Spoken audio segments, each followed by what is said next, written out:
সচিবালয়ের ইতিহাসে সবচেয়ে বড় আগুন লাগার ঘটনায় পুড়ে গেছে তথ্য ও যোগাযোগ প্রযুক্তি খাতের হাজার কোটি টাকার মূল তদন্ত রিপোর্ট। তথ্য প্রযুক্তি খাতে নেওয়া 25,000 কোটি টাকার 21 প্রকল্প নিয়ে ওই তদন্ত করা হয়। পাশাপাশি আওয়ামী লীগ সরকারের আমলে নেওয়া বেশ কয়েকটি ভবিষ্যৎ প্রকল্পেরও তদন্ত করা হয়।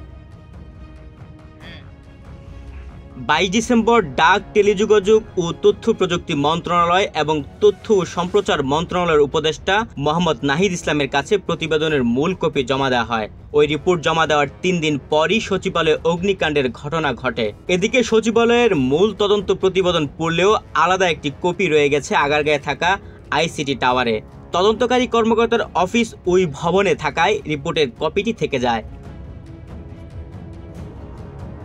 গত 26 ডিসেম্বর বুধবার দিবাগত রাতে ইতিহাসের সবচেয়ে বড় আগুন লাগার ঘটনায় পুড়েছে সচিবালয়ের 7 নম্বর ভবনের 4টি তলা। এই 4 তলায় 5টি মন্ত্রণালয়ের অফিস ছিল। বুধবার দিবাগত রাত 2:45টার দিকে আগুন লাগে। 6 ঘন্টা চেষ্টার পর বৃহস্পতিবার সকাল 8টা 5 মিনিটে আগুন নিয়ন্ত্রণে আনে ফায়ার সার্ভিস। আগুন পুরোপুরি নেভাতে সময় লাগে প্রায় 10 ঘন্টা। যুব ও ক্রীড়া মন্ত্রণালয়, ডাক, টেলিযোগাযোগ ও তথ্য প্রযুক্তি মন্ত্রণালয়, ডাক ও টেলিযোগাযোগ বিভাগ, স্থানীয় সরকার, পল্লী উন্নয়ন ও সমবায় মন্ত্রণালয়ের স্থানীয় সরকার বিভাগ, পল্লী উন্নয়ন ও সমবায় বিভাগ, শ্রম ও কর্মসংস্থান মন্ত্রণালয়, সড়ক পরিবহন ও মহাসড়ক বিভাগ আগুনের ঘটনায় ক্ষতিগ্রস্ত হয়েছে।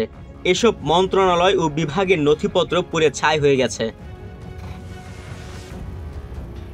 তথ্য প্রযুক্তি বিভাগ ও এর অধীনে সংস্থার দপ্তরগুলোতে 2009 সাল থেকে 2023-24 অর্থ বছরে নেয়া 21টি প্রকল্পের মূল্যায়ন করে 13 সদস্যের তদন্ত কমিটি।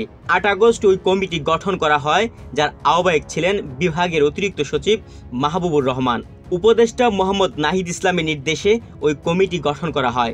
তথ্য প্রযুক্তি বিভাগের সচিব শীষ হায়দার চৌধুরী সরাসরি তদন্তের দিক নির্দেশনা দেন। পরে এতে যুক্ত হন তথ্য প্রযুক্তি বিভাগের পলিসি অ্যাডভাইজার ফয়েজ আহমেদ তৈয়ব।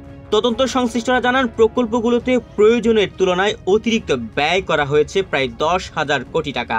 এ চিত্র দেখে বিস্মিত তদন্ত কমিটি। এসব ব্যয় করা হয়েছে সাবেক তথ্য ও যোগাযোগ প্রযুক্তি প্রতিমন্ত্রী জুনায়েদ আহমেদ পলকের নেতৃত্বে। তদন্ত কমিটি জানিয়েছে, প্রায় প্রতিটি প্রকল্পে পাওয়া গেছে লুটপাটের চিত্র। কেনাকাটা হয়েছে আকাশচুম্বী দামে, খরচ হয়েছে বেসুমার। প্রকল্পের উদ্দেশ্যের সঙ্গে সামঞ্জস্যপূর্ণ নয় এমন অপ্রয়োজনীয় অংশ প্রকল্প হতে বাদ দিলে সরকারের 6,981 কোটি 15 লাখ টাকা সাশ্রয় হতে পারে।